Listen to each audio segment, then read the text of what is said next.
Kita masih relatif muda. Walaupun kita masih relatif muda, inilah keunggulan kita, pemimpin-pemimpin Pentakosta. Inilah kelebihan-kelebihan yang kita temukan di gereja kita, GSJA. Jadi itu yang bisa saya sampaikan sebagai sebuah landasan teologi kepada kita, landasan Alkitabiah, sehingga kita tidak bias. Tetapi saya ingin menjepit sebuah pemikiran, mencetuskan sebuah pemikiran bahwa muatan Pentakosta itu ada di dalam. Saudara harus tahu usia berapa dia. Lalu bagaimana dia mengalami gejolak itu? Kok meledak-ledak? Beda dengan Pak Sudadi. Kalau punya masalah, dia masih bisa tenang-tenang begitu kan jalannya, percaya diri gitu kan. Nah, seperti tanpa beban kan. Kalau Pak Sudadi, saya baru kenal beliau, tapi saya salut dengan beliau. Walaupun ada masalah dalam pastoral, tapi saya melihat cara jalannya seperti tidak ada masalah. Tapi tidak boleh cara psikologi kita memahami seperti kepada Pak Sudadi menghadapi klien kita seusia Derti, seusia Lamro, Mili, yang masih muda, kasusnya berbeda, lalu kemampuannya untuk menahan diri dan lain sebagainya berbeda. Nah, itu harus kita pahami tentang pertumbuhan mental seseorang, pertumbuhan sosial seseorang, pertumbuhan rohani seseorang sesuai dengan taraf usianya. Gak mungkin lah 1,5 jam kita.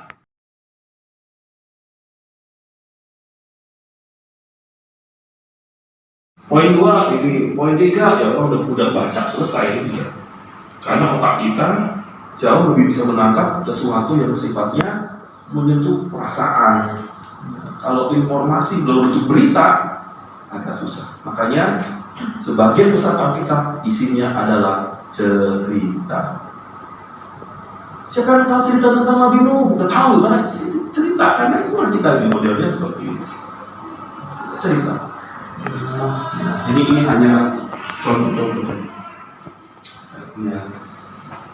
Ya, klik ganti lagi orangnya. Ya, kamu banget ya.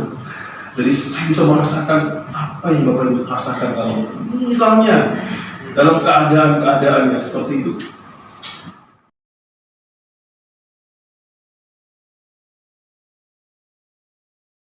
Ya, hampir sama ya. Gereja-gereja Pentakosta juga mempunyai kepercayaan yang hampir sama. Namun seperti gereja Katolik, mereka berkata sakramen itu adalah sarana untuk keselamatan. Katolik punya 7 sakramen. Saya tidak akan menjelaskan karena saya bukan orang Katolik. Kita akan buang waktu saja. Jadi, saudara-saudara, kita sekarang sepakat bahwa orang-orang gereja Sidang Jemaatala hanya boleh mengadakan upacara dalam 2 sakramen ini. Satu, sakramen baptisan. Yang kedua adalah sakramen perjamuan kudus. Kalau boleh tahu, berapa di sini yang sudah pernah membaptis? Belum semua ya?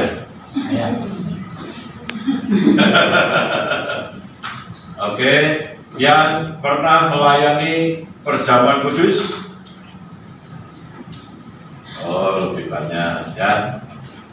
Nah, saudara-saudara, karena itu kita akan mulai dengan satu demi lakukan upacara gerejawi yang disebut dengan sakramen ya. Sakramen itu berasal dari kata sakramentum, membaptis seseorang, dan gereja kita membaptisnya dengan selang. Ada yang pernah membaptis tidak dengan diselamkan? Tidak ada orang ikut-ikutan jadi Kristen. Karena jadi Kristen itu akan menghadapi aniaya, menjadi Kristen itu akan menghadapi masalah dalam hidupnya. Jadi orang menjadi Kristen itu tidak sembarangan orang, kecuali orang-orang yang sungguh-sungguh. Tapi zaman sekarang orang suka jadi Kristen, ya, karena apa? Nggak perlu sembahyang, doanya cuma seminggu sekali. Apakah saudara menangkap itu? Iya, itu benar. Apakah saudara-saudara di sini semua berdoa setiap hari? Harus loh. Hah?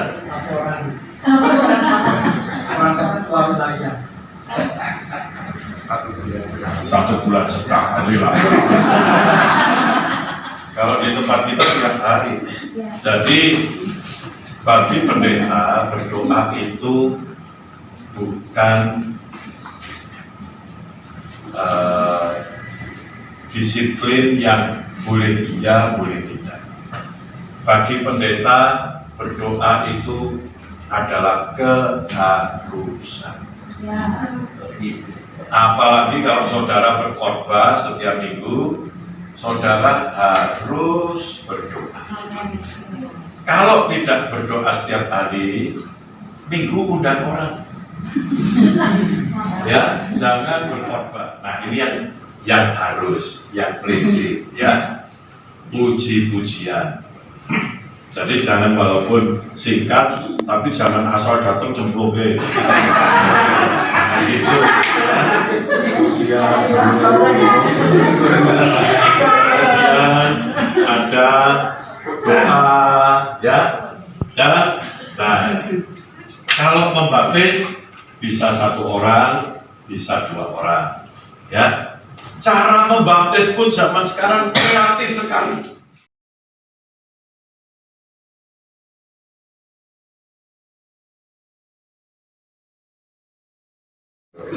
Ya kan? Jadi saya juga kaget ya, ternyata kita semua tuh itu seluruh Indonesia lah, gitu itu tuh. Jadi kita hanya diberikan laporan seperti ini mengenai Di kondisi Cimahi pernah di GSCA di sana, gereja ini menikahkan jemaatnya, kemudian cerai dan masih hidup.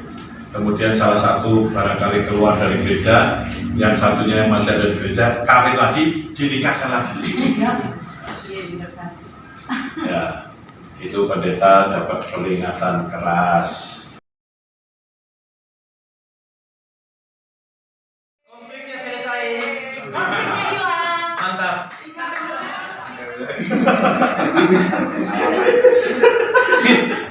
Jawab-jawaban, nggak ketika yang dijawab. Jawab-jawabannya. Kemudian Bapak Ibu sekalian, satu lagi yang penting adalah mintalah hikmat dan tuntunan Roh Kudus. Pendewasaan ini dan pendewasaan pelayanan berjalan seiring pada periode ini. Pada umumnya jika terjadi pemusatan, maka potensi pemimpin akan menjadi maksimal. Jadi menurut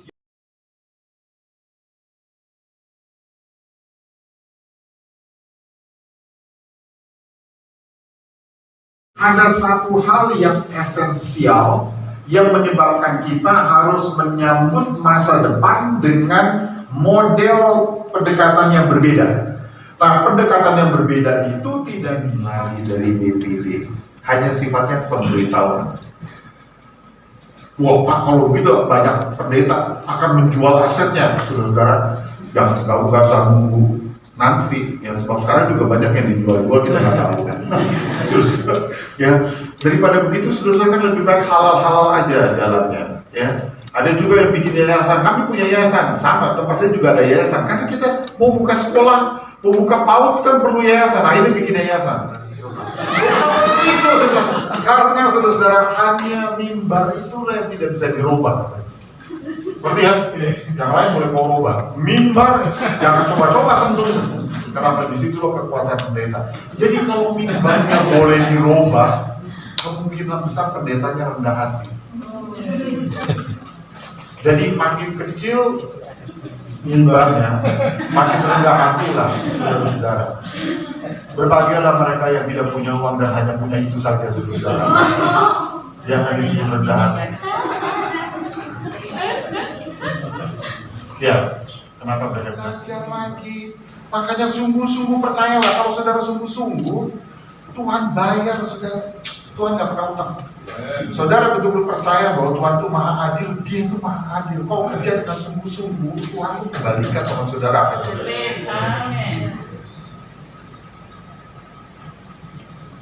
Istri-istri bilang sama suamimu kebetulan adalah gembala.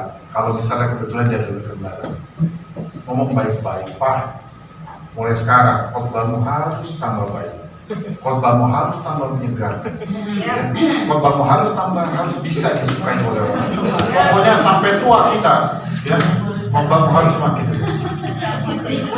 Bilang gitu saudara, nadanya baik-baik dulu. Nanti kalau nggak berubah, nadanya sedikit ancaman. Dia tidak boleh tahu bahwa Anda tahu. Itu ilmu tingkat dewa. Kalau ilmu tingkat cemen, dia tahu bahwa saudara tahu, itu dia cemen. Salam sabaran, saudara ngomongin saya. Pakai ilmu tingkat dewa, ibu-ibu gembala, saudara diomongin orang, sudah, sabar-sabar aja. Ya. Pakai ilmu tingkat dewa, puji Tuhan, haleluya. Walaupun di dalam hati saudara-saudara itu dia ngomongin saudara, apa-apa. Sebab dia juga tidak tahu kalau saudara ngomongin dia.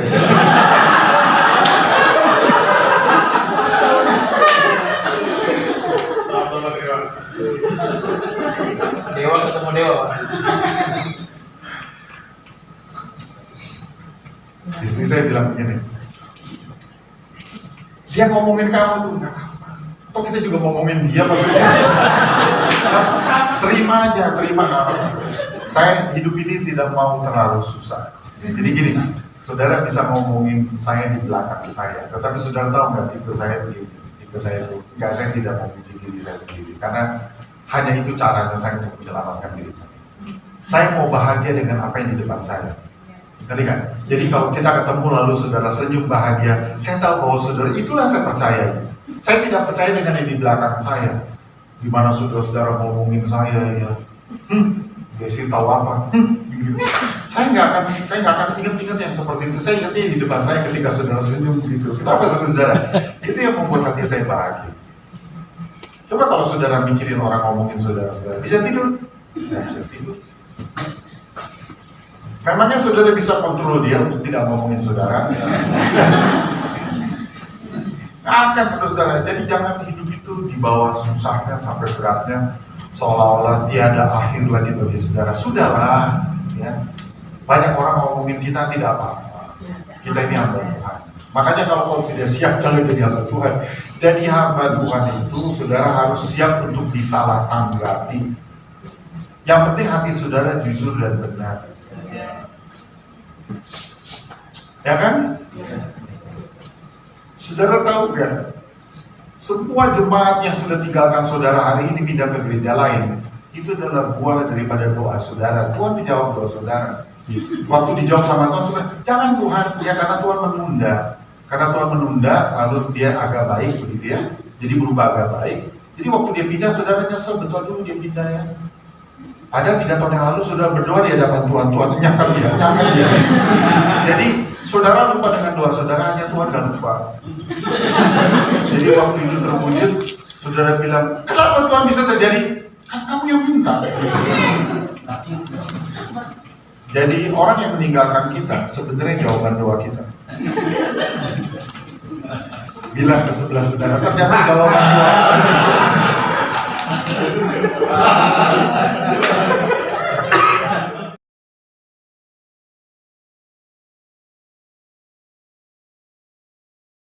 Jadi itu menjadi inspirasi buat, dan kita tidak menghabiskan banyak dana, puji Tuhan ya. Jadi dana kita masih banyak tersimpan di sana.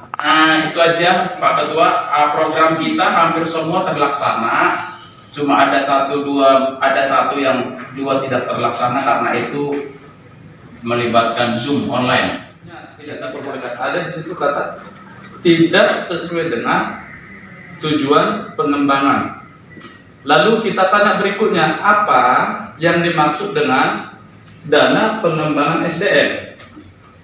Lalu Berkatilah dan terima kasih Tuhan terus kami dengan kuasa darah tidak akan terima kasih Tuhan, kami bersyukur, terima kasih semua yang mempercayakan kepada kami rasakan Tuhan itu akan menambah semangat kami melayani karena terus Tuhan jiwa menyembah kepadamu sehingga setiap kali kami masuk ke hadirat kami bisa rasakan kekuatan yang baru dari hati yang menyembah kami yang Tuhan di situ kami luar biasa terima kasih Tuhan terus pulihkan gereja kami pelayanan hubungan kami dengan sesama kami berdoa untuk semua kesulitan kami masih belum bisa atasi Tuhan. Engkau sumber hikmat, Tuhan Engkau punya jalan. Kami tidak bisa, tapi Tuhan bisa. Terima kasih Tuhan Yesus.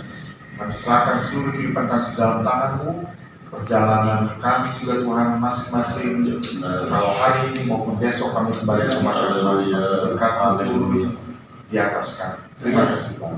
Biarlah Yesus termanifestasi dalam hidup kami dan setiap orang akan melihat Bapa bahwa Engkau nyata dalam hidup kami dan setiap kami melayani Engkau, jemaat Tuhan mengalami lawatan Tuhan dan dahsyat terjadi atas daerah kami. Tuhan, Engkau kemuliaan-Mu Tuhan dinyatakan atas daerah kami. Terpujilah Engkau Bapa di dalam kerajaan surga. Saat ini kami akan pulang ke rumah kami masing-masing. Roh kecelakaan, roh maut tidak berkuasa atas kami.